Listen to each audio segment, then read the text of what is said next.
अब एक अपोनेंट आके मेरी तारीफ कर रहा है, मैं हारा हूँ या जीता हूँ, जजेस के हिसाब से एक अपोनेंट के लिए मैं जीत गया हूँ। नीरज भाई, आज तक की आपकी सबसे बड़ी जीत किसको माना है आपने? कौन से मैच को माना है? क्या हुआ था उस मैच में? 2014 में मैंने एक प्रो की फाइट की थी। एक बॉक्सर था, वर्ल्ड चैंपियन था, वर्ल्ड बॉक्सिंग एसोसिएशन का वो वर्ल्ड चैंपियन था। चाइना में बहुत ज़्यादा फेमस था वो लड़का, आज भी फेमस है। जू कैन उसका नाम है। तो मैंने उसको हराया था। 6 राउंड की फाइट थी और मुझे भी नहीं पता था वो वर्ल्ड चैंपियन है, बिकॉज मैं प्रो के बारे में मुझे उतना पता नहीं था। और मैंने उसको हरा दिया। और जब मैं अपने होटल में आया तो जब मैंने चाइनीज़ में वहाँ पे न्यूज़ लगाई तो न्यूज़ में वो बार बार वो दिखा रहे थे, वो वाली चीज़ आ रही थी बार बार। कुछ लिखा चाइनीज में हुआ था बट मेरा हाथ खड़ा कर रहे थे बार बार। तो मुझे ये लग रहा था, यही समझ में आ रहा था कि इंडियन बॉक्सर ने एक चाइनीज, जो चाइना का वर्ल्ड चैंपियन है, उसको हरा दिया। नीरज, बचपन में गांव में आपकी हाइट सबसे छोटी थी, वेट सबसे कम था, तो ऐसे नीरज बॉक्सर कैसे बन गए? हमारे गांव में जो मेरे दादा और मेरे दादाजी के दादा ने जो हवेली बनाई थी, आज भी हमारे गांव में हवेली, तो उसमें हम जितने भी लड़के थे, कोई दादा का, कोई ताऊ का, कोई चाचा का, उन सबसे कमजोर मैं ही था वहाँ पे। और जब वो बैट बॉल खेलते थे, बैठक होती है ना, बैठ हवेली के गेट के बाहर ही बिल्कुल बैठक थी, जब वहाँ पे बैट बॉल खेलते थे तो मेरी कभी बारी नहीं आती थी। मुझे बैट पकड़ाते नहीं थे वो, क्योंकि सबसे छोटा था, धमका देते थे, जा बॉल पकड़ ले, बॉल उठा लिया। मेरे को लगता था यार मैं तगड़ा कब होऊंगा। देन उसके बाद थोड़े से बड़े हुए, जब वहाँ पे हम सब फर्स्ट सेकंड क्लास तक ही गांव में रहे, फिर बाकी सब के सब बाहर रहने लगे सिटी में, बिकॉज ऑफ स्कूल में जाने के लिए। गांव से स्कूल दूर पड़ता था, बच्चों के लिए सेफ नहीं होता था। सब ने सोचा कि सब बाहर रहते हैं, कोई किसी सिटी में चला गया, कोई किसी सिटी में चला गया, और मैं यमुनानगर में रहने लग गया। तो वहाँ पे स्टेडियम था, मुझे वही कीड़ा था कि मुझे हाइट बढ़ानी है। और मुझे बेसिकली ये नहीं पता था कि जिनको मैं तगड़ा सोचता हूँ वह बॉडी बिल्डर होते हैं, वो स्पोर्ट्स पर्सन नहीं होते। वो बॉडी बिल्डर होते स्पोर्ट्स पर्सन ही है, बट वो इवेंट ही अलग है, वो बॉडी बिल्डिंग है।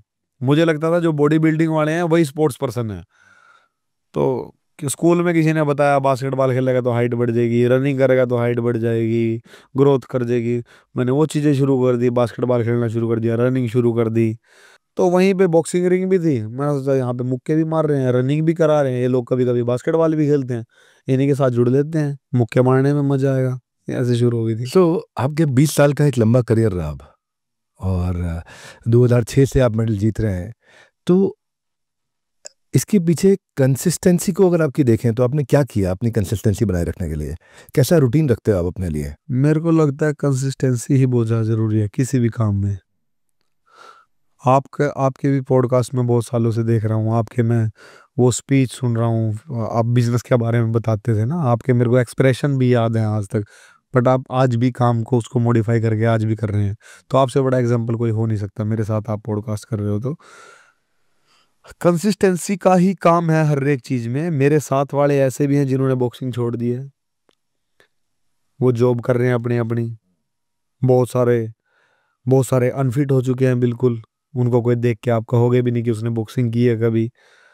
कंसिस्टेंसी है जो उस टाइम पे मेरे, जब मैंने बॉक्सिंग शुरू की, जब मैं हॉस्टल में गया, जो उस टाइम पे नेशनल चैंपियन थे, आज मुझे भी नहीं पता वो लोग क्या कर रहे हैं, क्योंकि उन लोगों ने उस चीज़ को छोड़ दिया और मैंने उस चीज़ को पकड़ के रखा। ऐसा नहीं है कि मैं पहले दिन से सितारा बन गया, ऐसा नहीं है। मुझे बहुत सारी चीज़ें लगी हैं, बहुत बारी। जब मैं आप सबको बता रहा हूँ कि प्रोफेशनल बॉक्सिंग जब मैंने शुरू की थी तो इंडिया में प्रो के बारे में किसी को पता भी नहीं था। I am talking about like 2013 और 14 में किसी को कुछ भी नहीं पता था। 16 में थोड़ा थोड़ा, 17 18 में थोड़ा थोड़ा पता लगने लगा था लोगों को। पर मैंने उस चीज़ को छोड़ा नहीं, मैंने इस चीज़ को पकड़ के रखा। मुझे बहुत बार लगा यार मैं क्या कर रहा हूँ, प्रो खेलने जा रहा हूँ, किसी को कुछ पता भी नहीं लग रहा। फिर मैं सोचता था बॉक्सिंग मेरा पैशन है, कंटिन्यू करो। तो कहीं ना कहीं ऊपर वाले ने बना के रखी मेरी कंसिस्टेंसी। और दूसरा, मैं खाने पीने का है ना, मेरे को लगता है जितना हेल्दी फूड मैं खाता हूँ वो कोई नहीं खाता होगा, जो दूसरे मेरे साथ वाले थे बॉक्सिंग वाले। तो खाना पीना ट्रेनिंग मैंने कभी छोड़ी नहीं, और उसी की वजह से आपके साथ बैठा हूँ आज।